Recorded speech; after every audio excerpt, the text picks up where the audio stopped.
So a little bit about my own background.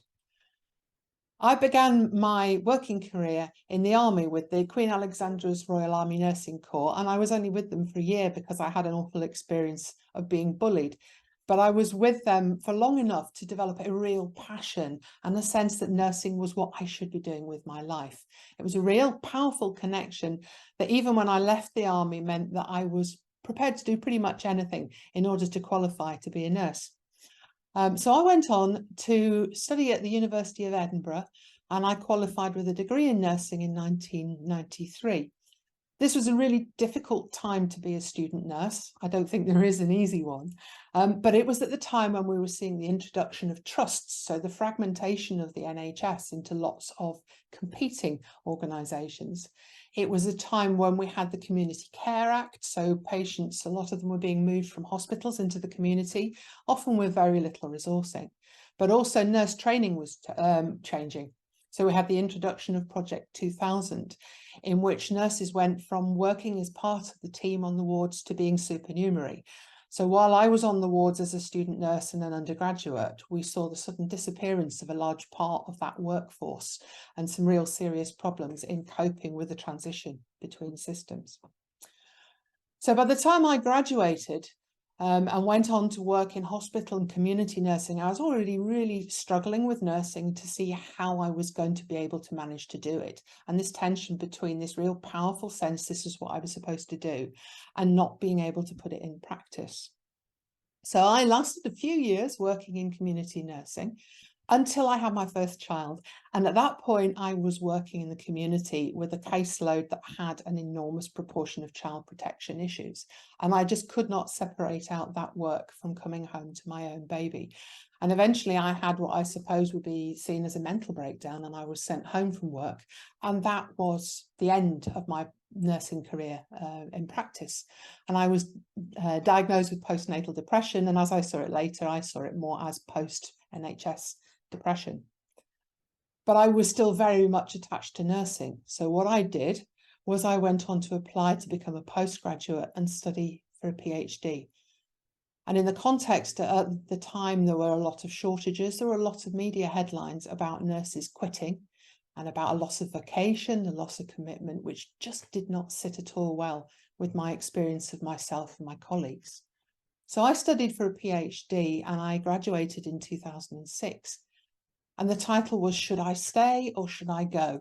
Towards an Understanding of Leaving Nursing. And initially I was talking to nurses, I was looking for nurses who'd left.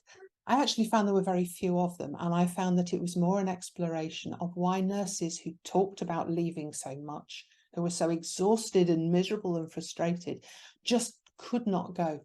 They could not leave and go and do something else. Towards the end of that period, I had to move to South Africa for family reasons. And this was the period when I really began to see the physical fallout from all of that tension and frustration, with symptoms of exhaustion on top of the depression and hormonal disturbances translating into physical issues. And at one point I found I was so anemic, I was told that I really should have had a blood transfusion.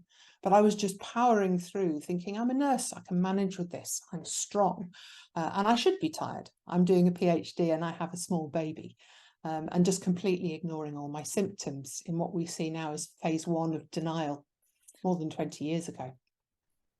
I came back to live in my home village, and at the time I was really happy about this because I needed to be near my parents. My father was very ill, and for the next 10 years I didn't work. My academic career didn't go anywhere because I was told there was no funding for research into the nursing workforce, and very explicitly by my head of department, who said nursing research is about patients, not nurses.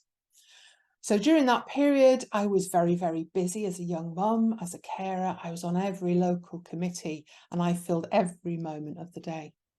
After a while, I realised that if I didn't go back to paid work, it wasn't going to happen. I was going to be labelled the family carer and I would spend the rest of my life looking after everybody else and not earning anything. And that was a problem.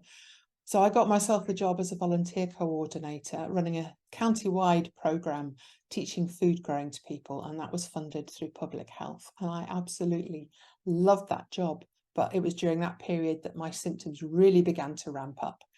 And I went through that classic succession of appointments with specialist after specialist after specialist, and each one saying, good news, all the tests are clear, you're fine. And just feeling all the time that I was being labelled as a lead swinger, as lazy, and sometimes explicitly finding that because I was a nurse, people were really quite annoyed at me because I was supposed to be a strong nurse, not the patient.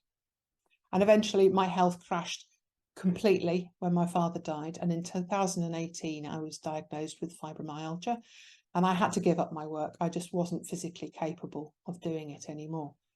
I was really lucky in that I found the chrysalis effect quite quickly, and I went through the online program and recovered fully, which just still feels quite miraculous. And towards the end of that recovery, I began to work on the support team. And I was receiving the emails, the health profiles that you send into the chrysalis effect, describing what's happened to you, what your symptoms are, all that stuff that you don't get asked when you go to the doctor. And it became really apparent what Elaine meant when she talks about this ME profile, that although we're all unique, it's the same story in many ways again and again and again. And that was really quite enlightening for me. And I also began to see how much parallel there was with my thesis and what I'd understood about nurses and their mindset and the identity into which we were being socialized. I was also training at that point, just as an aside, to be a copy editor, which shows the enormous transformation from the brain fog that had stopped me working to being able to do that really detailed work online. But it was still clear that I wanted to be doing something related to my nursing. So in 2021, when I was fully recovered, I trained through a chrysalis effect bursary to become a wellbeing coach and a trauma-informed specialist recovery practitioner. And I moved back to Scotland after 20 years, which is really where my heart is and where I'd wanted to be all along. So that at the beginning of this year, in 2023, I founded my business, Campsie Coaching. So now I'm using all of my experiences as a nurse, as a recoverer, and my training to support other people on the recovery journey that I've just been on.